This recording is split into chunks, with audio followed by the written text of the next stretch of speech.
السلام عليكم ورحمة الله وبركاته. أعوذ بالله من الشيطان الرجيم. بسم الله الرحمن الرحيم. وإن يونس لمن المرسلين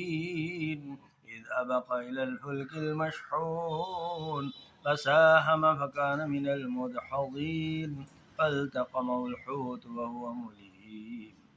فلولا أنه كان من المسبحين للبث في بطنه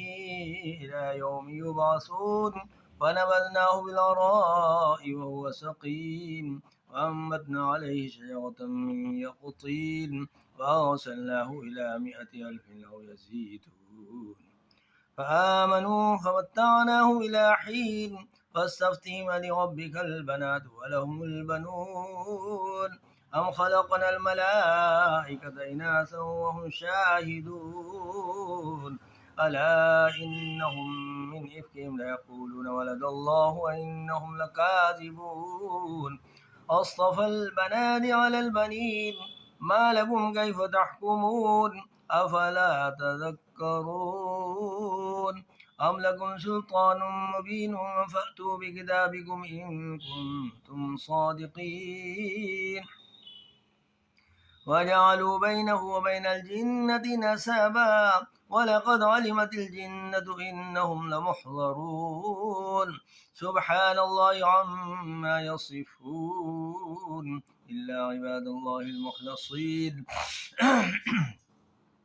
فإنكم ما تعبدون ما أنتم عليه بفاتنين إلا من هو صال الجحيم وما منا إلا له مقام معلوم وإنا لنحن الصافون وإنا لنحن المسبحون وإن كانوا ليقولون لو أن عندنا ذكر من الأولين لكنا عباد الله المخلصين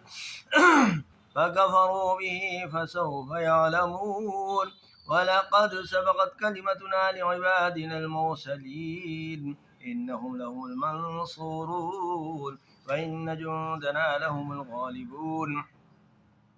فتول عنهم حتى حين وأبصرهم فسوف يبصرون أفبعذابنا يستعجلون فإذا نزل بساحتهم فساء صباح المنذرين وتول عنهم حتى حين وأبصر فسوف يبصرون سبحان ربك رب العزة عما يصفون وسلام على المرسلين والحمد لله.